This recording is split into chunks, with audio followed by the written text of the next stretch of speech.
जाम साहब, आज अगर गजा के मामले पर ये जो हम स्पेशल समिट देख रहे हैं जिसमें इस्लाम ममालिक जो बैठे होंगे, ये अगर कुछ थोड़ा बहुत भी नहीं मनवा सके सदर ट्रम्प से, तो ये किस हद तक आप देख रहे हैं कि नाकामी होगी या फेलियर होगा?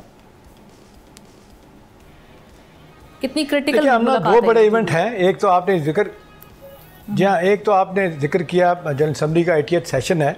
आमतौर पे तो मैंने देखा है कि इस तरह के सेशन होते हैं, 3 माह का सेशन होता है और वहाँ पे लोगों को मौका मिलता है, लीडरों को एक दूसरे से बात कर रहे होते हैं और साइड लाइन पे फिर आइंदा के लिए एक कहा जाता है बहुत बड़ी PR मुहिम होती है। लेकिन इस दफ़ा ये बड़ा इंपॉर्टेंट सेशन है। देखिए, मैंने इसको कवर किया हमने 86 में 47 सेशन मैंने कवर किया हुआ है। 3 महीने के लिए वहाँ से मैं रिपोर्ट किया करता था अपने अखबार के लिए। तो अब आज जो सूरत हाल है ना, ये बिल्कुल डिफरेंट है। ये सेशन इतना इंपॉर्टेंट है, एक तो जिसका आप जिक्र कर रही हैं, जिस तरीके से आपने 7-8 ममालिक के लीडरों के साथ प्रेसिडेंट ट्रंप की मुलाकात है और कहा जा रहा है हमारे प्राइम मिनिस्टर शहबाज शरीफ साहब के साथ और एक अलहदा मीटिंग होगी और उनसे अलहदा कुछ और बातें भी होंगी। देखिए, जहाँ पे बहुत ज़्यादा आमना कंट्रडिक्शन प्रेसिडेंट ट्रंप के पार्ट पे आ रही है, उन्होंने कल फिर एक दफ़ा फिर ये बात कही है कि मैं चाहता हूँ कि इस्लामिक ममालिक अपनी फोर्सेस वहाँ भेजें सिक्योरिटी के लिए और आइंदा के मामला ठीक करने के लिए जब सीज़ फायर हो जाए। भाई डे 1 से तो इजराइल इसको मान नहीं रहा। आपने महीना 1.5 महीना पहले भी तजवीज़ दी थी, उसने रद्द कर दी थी। लेकिन सवाल यही है कि ये सिर्फ जिसको कहते हैं सलीमुल्लाह वाली बात है, खेलने वाली बात है। अदरवाइज़ ये कि सही कह रहे हैं लामा साहब कि ये कभी हो नहीं सकता मुश्किल साहब कि अगर अमेरिका चाहे तो चीज़ें ठीक ना हों, लेकिन वो यूँ लग रहा है कि टाइम गेन करने की पूरी इजराइल को मोहलत दी जा रही है। आज देखें, एक तरफ आमना इंपॉर्टेंट सेशन ये जो हो रहा है वहाँ पे, और जिस तरीके से आपने देखा कि ये काम अभी शुरू हुआ है जनरल असेंबली का, और कल ये बड़ा भरपूर किस्म का जिसको कहते हैं ऑफेंसिव जो है ना लॉन्च किया है, मिलिट्री ऑफेंसिव, किसमें उन्होंने नॉर्थ और साउथ दोनों साइड से, और कहा जा रहा है कि CC सेंटर जो सो कॉल्ड रह गए वहाँ तक पहुँचना है और बिल्कुल ज़मीन पे लगा देनी है सारी चीज़ें।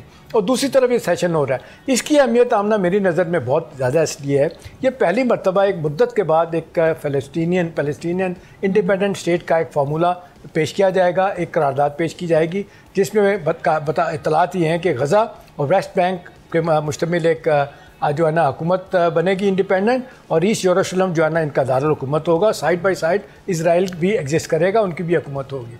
अब सवाल ये कि क्या इसको अमेरिका चलने देगा? बज़ाहिर तो अमेरिका जिस तरह एक्सपोज हो रहा है, प्रेसिडेंट ट्रंप जिस तरीके से पॉपुलैरिटी गेन की थी, अब सारी दुनिया उनके खिलाफ बातें कर रही है। खुद लंदन में 2 दिन पहले कहा कि 97% लोग मुझे हेट करते हैं। उसकी वजह यही है, आप बैठे बिठाए हर किसी के साथ पंगा।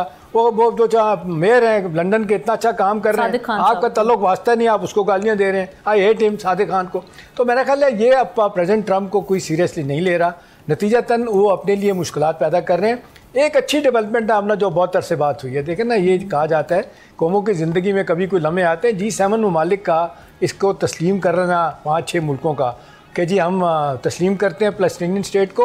और कल इंडोनेशिया जो सबसे बड़ा इस्लामी मुल्क है आमना, उसने कहा है कि आज आप ढंग तरीके से इनको आज़ादी दे दें और एक जिसको कहते हैं 2 स्टेट सोल्यूशन, वो जो ओस्लो अकॉर्ड 1993 के मुताबिक है, वो कर दें तो इंडोनेशिया पहला मुल्क होगा जो इजराइल को तस्लीम करेगा। अच्छा। देखिए, एक तो बुरी तरह हर तरह से जो है ना इस्लामिक दुनिया सपोर्ट करना चाहती है, लेकिन इजराइल जो है ना वो एक ग्रेटर जिसको कहते हैं इजराइल के चक्कर में वो किसी की बात भी नहीं सुनना। हाँ, एक बात जिस पे सुना जा रहा है, बड़ी तकलीफ है, जो प्लान किया जा रहा है आमना, G7 ममालिक कह रहे हैं कि जी इकोनॉमिक ब्लॉकेट, इकोनॉमिक जिसको कहते हैं सैंक्शन लगाई जाएंगी, और मेरा ख्याल है वो इजराइल के लिए शायद तकलीफ नहीं होगी। अभी तो वो गालियाँ दे रहे हैं सारे वजीर के, जी ये क्या हो गया, क्यों हो गया, क्यों बात कर रहे हैं तस्लीम करने की, हमास को दहशतगर्द करार दे रहे हैं, दहशतगर्द सारे करार दे रहे हैं। G7 कहते भी हैं कि जी आइंदा की जो एक रियासत बनेगी हमास का उसमें कोई रोल नहीं होगा। तो सवाल ये कि आप एक रियासत के तौर पे जो जुल्म ज्यादती कर रहे हैं, आपको कोई रोकेगा? अमेरिका नहीं रोक रहा, तो अच्छी बात है। आखिरी बात हमने ये कि हमारा एक रोल बहुत बढ़ गया है बयान मरसूस और मारका हक के बाद, और फिर ये आपने देखा जिस तरीके से कतर पे हमला हुआ है, हमारी बहुत अहमियत बढ़ गई है। तो हमारी बात सुनी जा रही है। फिर उसके बाद पाक सऊदी जो एग्रीमेंट हुआ है डिफेंस का, इसके बाद हम वाकई सही मानने में पोजीशन स्ट्रेंथ से बात कर रहे हैं। तो पाकिस्तान ना सिर्फ अपना केस बल्कि फ़लस्तीन का केस भी बड़े बेहतर तरीके से उसका रोल प्ले कर रहा है अपने इस हवाले से। सब्सक्राइब करें और बेल दबाएं ताकि कोई खबर रह न जाए।